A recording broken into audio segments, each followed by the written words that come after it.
بسم الله الرحمن الرحیم.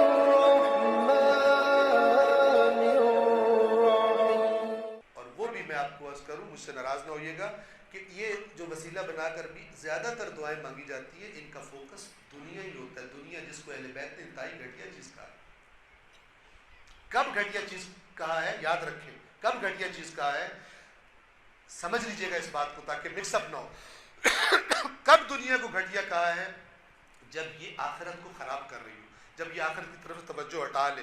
ورنہ رزق کے حلال کے لیے گھر سے نکلنے کو انہی ائمہ نے فرمایا ہے جو حلال اپنے بچوں کو، بیوی کو، گھر والوں کو کھلانے کے لیے حلال لقمہ صبح اپنے گھر سے حلال رزق کی تلاش میں نکلتا ہے، یہ بالکل اس شخص کی طرح ہے جو ہاتھ میں تلوار لے کر میدان جنگ میں اللہ کی راہ میں جہاد کرنے نکلتا ہے. اس سے بڑا مقام تو نہیں ہو سکتا.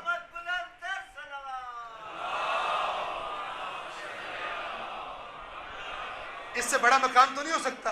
جہاد سے بڑا رزق کے حلال کی تلاش، پسینہ بہانا، محنت کرنا عبادت ہے، جیسے جہاد عبادت ہے. لیکن کب خراب ہوگا؟ جب حلال سے سلپ کر کے حرام کا ڈھیر دیکھ کے ادھر چلا جائے گا. اور پھر ایسے لوگوں کو جو لولی پاپ دیا جاتا ہے وہ کیا ہے؟ کر لو، پھر ایک زیارت کرو، سب معاف.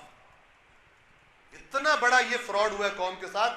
ہر قوم، ہر دین کو ماننے والوں کے ساتھ شیطان نے یہ کیا ہے کہ اسی دین کے نام پر ایسے چکر دیے جس کی وجہ سے وہ قومیں کرپٹ ہو گئی ہیں. کرپشن کے دروازے سوراخ کر دیے، نکل جاؤ اس سوراخ سے.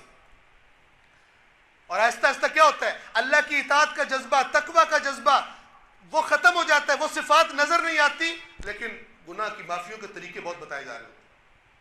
گناہ چھوڑنے کے طریقوں کی طرف کوئی رغبت نہیں ہوتی، گناہ معاف کرانے کی بڑی رغبت ہوتی ہے. جب تک انسان چھوڑے نہ، معاف بھی نہیں ہوتے. قرآن، پھر قرآن، وَإِنِّي لَغَفَّارٌ، اور یقیناً میں اللہ بہت زیادہ مغفرت کرنے والا ہوں. کس کے لیے؟ لمن تابا، اس کے لیے جو واپس آ جائے، اس کے لیے جو توبہ کر لے. وَعَمِلَ صَالِحًا، اور پھر اس کے بعد نیک عمل کرے. یہ نہیں کہ بے ایمانی کی توبہ، بے ایمانی کی توبہ، بے ایمانی کی یہ کر کے بخشوا لو، یہ نہیں. وَإِنِّي لَغَفَّارٌ. بس جو روایات بیان کی جاتی ہیں ان کو ان آیات کے تناظر میں دیکھنا چاہیے، اور نہ صرف آیات کے تناظر میں بلکہ اہل بیت اطہار کی اپنی دیگر روایات کے تناظر میں. کتاب اصول کافی، کتاب الایمان والکفر، باب الطاعت والتقوی، حدیث نمبر 3 ہے. اب تو آپ آرام سے ڈاؤن لوڈ کر کے اردو سے ترجمہ پڑھ سکتے ہیں، آپ کے موبائل میں ڈاؤن لوڈ ہو جائے گی. دیکھیے جا کر حدیث نمبر 3 میں امام محمد باقر علیہ السلام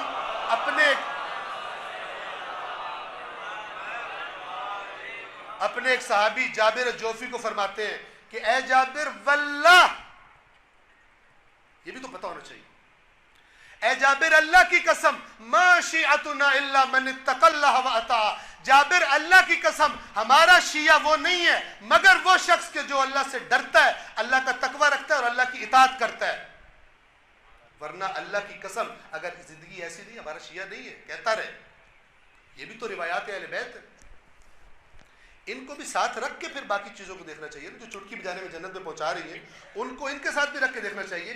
آیات پھر دیکھنا چاہیے کون سی روایات مطابق آیات ہیں اور کون سی روایات مطابق آیات نہیں ہیں. جو مطابق آیات نہیں پھر ان کی باتوں کے بارے میں بندہ احتیاط کرے، اور جو کلیئر ہے بالکل کہ قرآن بھی یہی فرما رہا ہے، اہل بیت اطہار بھی یہی فرما رہے ہیں، تو پھر ان کی طرف توجہ زیادہ کیجیے.